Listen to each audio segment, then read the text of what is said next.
வணக்கம். இன்னைக்கு கேக் ஓகேங்களா? நம்ம என்ன சமைக்க போறோம்னா நம்ம பேக் கேக்கு தான் செய்ய போறோம். வாங்க எப்படி செய்யணும்னு பார்க்கலாம். வாங்க வீடியோக்குள்ள போகலாம். ப்ளம் கேக் தான் செய்ய போறோம். வாங்க எப்படி செய்யணும்னு பார்க்கலாம். வாங்க வீடியோக்குள்ள போகலாம்.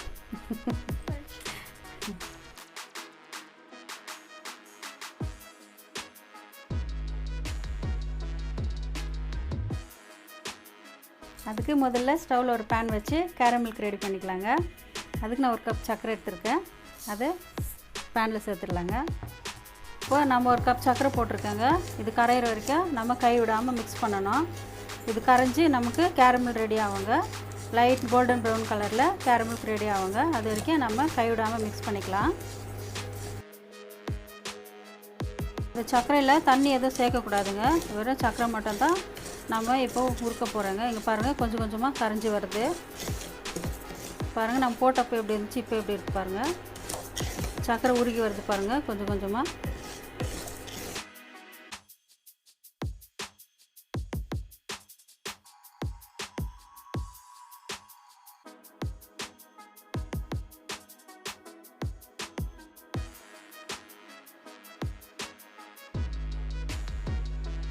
இப்போ பாருங்கள், நமக்கு கேரமில்க் ரெடி ஆகிடுச்சிங்க. இந்த மாதிரி கலர் வந்ததுக்கப்புறம் நம்ம கொதிக்க வச்ச தண்ணியை கொஞ்சம் கொஞ்சமாக சேர்த்துக்கலாங்க. பாருங்கள், இந்த மாதிரி கொஞ்சம் கொஞ்சமாக சேர்த்துக்கலாம். நம்ம ஏன் சுடு தண்ணி ஊற்றுறோன்னா, நம்ம பச்சை தண்ணி ஊற்றினோம்னா இதில் வந்துட்டு நமக்கு ஃபுல் சக்கரையில் மறுபடியும் கெட்டியாகிடுங்க. அதனால தான் நம்ம கொதிக்க வச்ச தண்ணியை கொஞ்சம் கொஞ்சமாக சேர்த்துக்கிறோம். நீங்களும் அதே மாதிரி சேர்த்துக்கோங்க.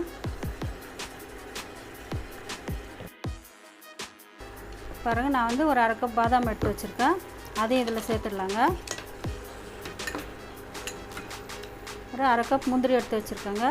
அதையும் சேர்த்துடலாம். பாருங்கள், கருப்பு திராட்சை கொஞ்சம் எடுத்து வச்சுருக்கேங்க. அதையும் சேர்த்துடலாங்க.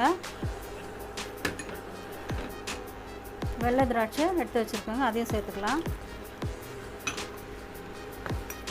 பேரிச்சம்பழம் எடுத்து வச்சுருக்கேங்க. அதையும் சேர்த்துடலாம். இப்போ எல்லாம் சேர்த்ததுக்கப்புறம் இதை வந்து ஒரு 2-3 நிமிஷம் நம்ம நல்லா கொதிக்க விடலாங்க. இது வந்து இந்த சக்கரை பாகுலேயே நல்லா வேகணுங்க. கேரமில்க்லேயே நல்லா வேகணும். அது வரைக்கும் நம்ம கொதிக்க வச்சுக்கலாம். பாருங்கள், கொதிக்கிட்டு பாருங்கள். இந்த மாதிரி கொதித்து இதெல்லாம் ஃபுல் கலர் மாறிடும். அது வரைக்கும் நம்ம கொஞ்சம் திக்னஸ் வர வரைக்கும் கொதிக்க விட்டுக்கலாங்க. இப்போ பாருங்கள், தண்ணியெல்லாம் கொதிச்சு கொஞ்சம் கம்மியாக இருக்குது. இப்போ இதிலே வந்து ஒரு 5-10 நிமிஷம் அப்படியே இருக்கட்டுங்க. அதுக்குள்ளே நம்ம கேக் மாவு ரெடி பண்ணிக்கலாங்க. இப்போ கேக் மாவு ரெடி பண்ணுறதுக்கு நான் ஒரு பாத்திரம் எடுத்து வச்சுருக்கேங்க. அதில் 150 கிராம் வெண்ணெய் போட்டுக்கலாங்க. இப்போ வெண்ணெய் வந்து நல்லா நம்ம அடித்து எடுத்துக்கலாங்க. கட்டி இல்லாமல் நல்லா பீட் பண்ணி எடுத்துக்கலாங்க. பாருங்கள், இந்த மாதிரி கட்டி இருக்கக்கூடாது, அந்த அளவுக்கு பீட் பண்ணிக்கலாம். இப்போ பாருங்கள், பட்டர் நல்லா கட்டி இல்லாமல் நம்ம பீட் பண்ணியாச்சு. இப்போது 2 முட்டை உடைச்சி ஊற்றிக்கலாங்க.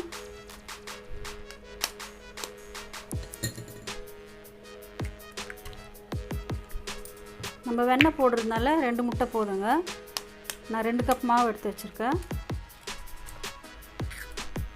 இதையும் சேர்த்து பட்டரோடு சேர்த்து நல்லா பீட் பண்ணிக்கலாம். எல்லாம் ஒன்றோடு ஒன்று நல்லா கலந்து வரணுங்க. அந்த அளவுக்கு பீட் பண்ணிக்கலாங்க. பட்டரும் முட்டையும் சேர்த்து நம்ம நல்லா பீட் பண்ணியாச்சுங்க. இப்போ வந்து 1 கப் எண்ணெய் சேர்த்துக்கலாம். வாசனை இல்லாத எண்ணெயை சேர்த்துக்கலாங்க. இதையும் சேர்த்து இதோட நல்லா பீட் பண்ணி எடுக்கலாம். இப்போ நான் வந்து 2 கப் மைதா எடுத்துருக்கேங்க. அதுக்கு 1.5 கப் சர்க்கரை எடுத்து பொடி பண்ணி வச்சுருக்கேன். அதை கொஞ்சம் கொஞ்சமாக சேர்த்துக்கிறேங்க. கொஞ்சம் கொஞ்சமாக சேர்த்து நல்லா பீட் பண்ணிக்கலாம். மொத்தமாக சேர்த்துறாதீங்க, ஏன்னா பீட் பண்ணுறதுக்கு கொஞ்சம் டைம் எடுக்கும். அதனால கொஞ்சம் கொஞ்சமாக சேர்த்துக்கலாம். பாருங்கள், இப்படி கொஞ்சம் கொஞ்சமாக சேர்க்கும்போது சீக்கிரம் நம்மளால் பீட் பண்ண முடியுங்க.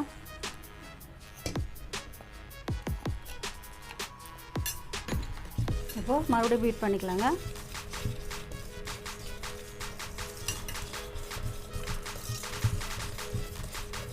இப்போ பாருங்கள், எல்லாம் நல்லா கலந்து வந்திருக்கு. நான் சர்க்கரையோடு சேர்த்து 2-3 ஏலக்காவும் சேர்த்து பொடி பண்ணி வச்சுருக்கேங்க. நீங்களும் அதே மாதிரி சர்க்கரையோடு சேர்த்து ஏலக்காவையும் பொடி பண்ணிக்கோங்க.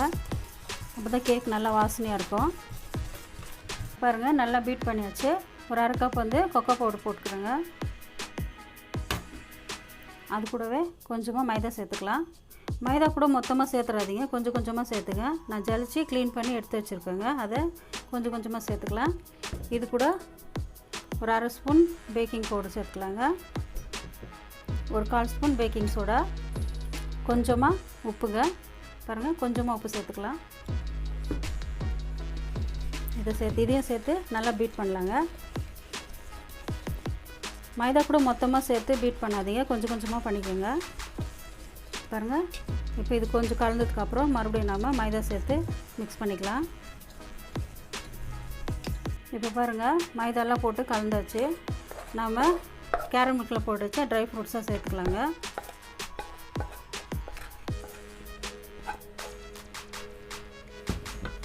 இதையும் சேர்த்து நல்லா கலந்து விட்டுக்கலாங்க.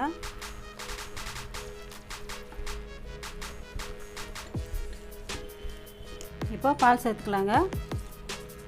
பால் கொஞ்சம் கொஞ்சமாக சேர்த்து மிக்ஸ் பண்ணி விட்டுக்கலாம்.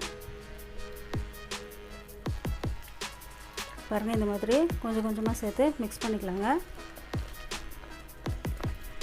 ட்ரை ஃப்ரூட்ஸ் எல்லாம் நல்லா கலந்து வரும். இப்போ பாருங்கள், நம்ம கேக் பட்டர் ரெடி பண்ணியாச்சுங்க. பாருங்கள், இந்த அளவுக்கு இருக்குனாங்க. இப்போ வந்து ஒரு பாத்திரத்தில் பட்டர் பேப்பர் போட்டு நான் வந்து நெய் தடவி வச்சுருக்கேங்க, பட்டர் தடவி வச்சுருக்கேன். இதை வந்து இந்த கேக் பேட்டர் வந்து இதில் சேர்த்துக்கலாங்க.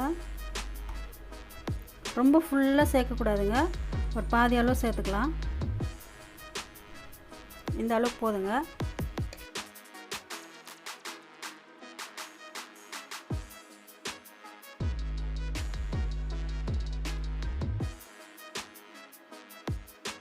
இப்போ பாருங்கள், ரெடி பண்ணியாச்சு. நான் இப்போ வந்து இதை குக்கரில் தாங்க பேக் பண்ண போகிறேன். குக்கரில் உப்பு போட்டு நல்லா சூடு பண்ணி வச்சுட்டு வந்திருக்காங்க. இதை எடுத்துகிட்டு போயிட்டு நான் அப்படியே வைக்க போகிறேன்.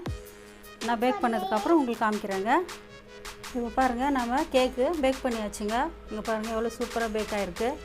நான் குக்கரில் தாங்க வச்சேன். குக்கரில் அடியில் கொஞ்சம் சால்ட் போட்டு அதுக்கு மேலே ஒரு ரிங்கு வச்சுட்டு அதுக்கு மேலே இதை வச்சு பேக் பண்ணி எடுத்துன்னு வந்திருக்காங்க.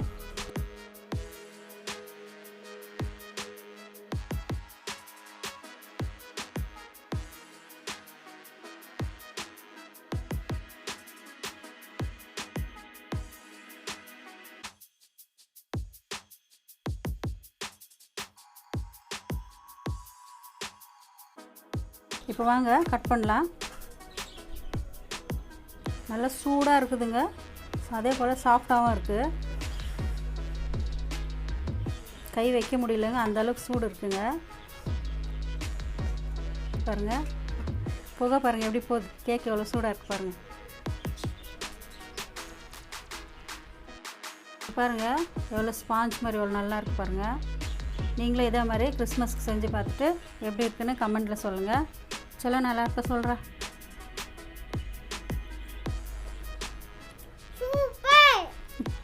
நல்லா சூடாக இருக்குதுங்க கேக்கு. நீங்களும் இதே மாதிரி செஞ்சு பாருங்கள். இந்த வீடியோ பிடிச்சிருந்தா லைக் பண்ணுங்கள், ஷேர் பண்ணுங்கள், கமெண்ட் பண்ணுங்கள்.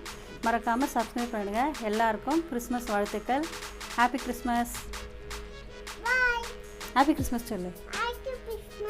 Happy Christmas. பாய்.